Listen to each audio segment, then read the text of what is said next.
Sabbath shalom and good morning everyone. ఈ దిన కృపావాక్యము చేసుకుందాము. ఎలోహిం బిడ్డలారా, పేతురు గారు రాసిన మొదటి పత్రిక 2వ అధ్యాయము 10వ వచనము.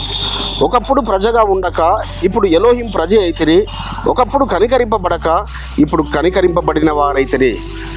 గొప్ప శుభప్రదమైన వాగ్దానము అన్ని జిల్లమైన మనకు. మరి పేతురు గారు, నిజంగా పేతురు గారి యొక్క పేరు హీబ్రూ భాషలో సీమోను. యాక్చువల్గా ఆయనకు రాయి అనగా పేతురు అనగా బండ, అది గ్రీకు భాషలో.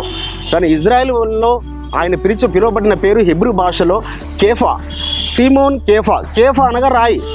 సో ఈ బండ మీద, కేఫా అనగా బండ మీద కడతాను పేతురు నీవని మరి ఆ భాషలోకి హీబ్రూ నుంచి గ్రీకులోకి ట్రాన్స్లేట్ చేసి ఉండాలని పెట్టారు. అయినా పర్లేదు, మన పేతురు అన్నా తప్పులేదు.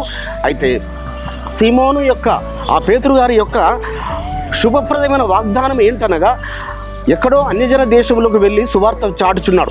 అక్కడ నుంచి చెదిరిపోయిన అనేక జనులకు, అన్ని జనులకు ఆయన ఒక పత్రిక రాస్తున్నాడు, ఒక శ్రేష్టమైన పత్రిక. అయ్యా, మీరు ఒకప్పుడు కనికరింపబడలేదు, ఒకప్పుడు ఆయన ప్రజగా లేరు. అవును కదా, అది మన భారతీయులకు వర్తిస్తుంది. మన భారతదేశానికి మరి తోమా గారు వచ్చారు, కానీ పేతురు గారి పత్రిక ద్వారా ఈరోజు అనేకులైన అన్ని జనులు మరి దీవెన పొందుకుంటున్నారు, ఆదరణ పొందుకుంటున్నారు. ఆయన యొక్క మాటలు శ్రేష్టమైన మాటలు, అన్ని జనుల గురించి ఆయన మాట్లాడిన మాట ఈ 2 పత్రికలలో కనబడతాయి. కాబట్టి బిడ్డలారా, మరి మనము ఒకప్పుడు ఆయన ప్రజగా లేము, ఇప్పుడు కనికరింపబడ్డాము. కాబట్టి ఆయన కృప ద్వారా మనం ఆయన ప్రజలమయ్యాము.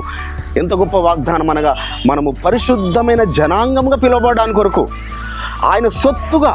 చూడండి, మన సొత్తు అంటే, ఆయన సొత్తు అంటే మా తండ్రి సృష్టికర్త, మా తండ్రి సర్వలోక రక్షకుడు అని చెప్పుకోవడం ఎంత గొప్ప భాగ్యం కదా.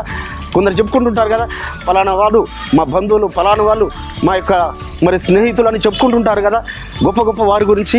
అదేవిధంగా పరలోకపు తండ్రి మన యొక్క రక్షకుడని చెప్పుకోవడమే కాదు, మన యొక్క తండ్రి అని చెప్పుకోవడం ఎంత గొప్ప భాగ్యము. కాబట్టి మనల్ని ఏమి చేయబోతున్నాడు బిడ్డలారా? రాజులైన యాజక సమూహముగా, రాణులైన యాజక రాండ్ర సమూహముగా చేయడానికి కొరకు మనము కనికరింపబడ్డాము. ఆ పరమ యెరూషలేమును చేరుకోవడానికి కొరకు మరి మన పేర్లు యెరూషలేములో దాఖలవుతాయట. మన పేర్లు యెరూషలేములో దాఖలవుతాయి. యెషయా గ్రంథం 4వ అధ్యాయం 3వ వచనం ఉంటుంది. కాబట్టి మన పేర్లు ఆయన యొక్క సముఖములో దాఖలవుతున్నాయి. ఏ రీతిగా మలాకి 3:16లో ఉంటుంది కదా, ఆయన నామమును స్మరించి వారి పేర్లు ఆయన సముఖంలో గ్రంథములో లిఖితమవుతున్నాయి. ఆ గ్రంథమే పరమ యెరూషలేమునందున్న గ్రంథము. అట్టి కృప మనందరికీ ఇచ్చినందుకు ఆయనకు స్తోత్రము చెల్లిద్దాం. ప్రార్థన చేసుకుందాం. పరిశుద్ధమైన తండ్రి, అవును ఆయన, ఒకప్పుడు మేము కనికరింపబడక ఇప్పుడు కనికరింపబడ్డాము.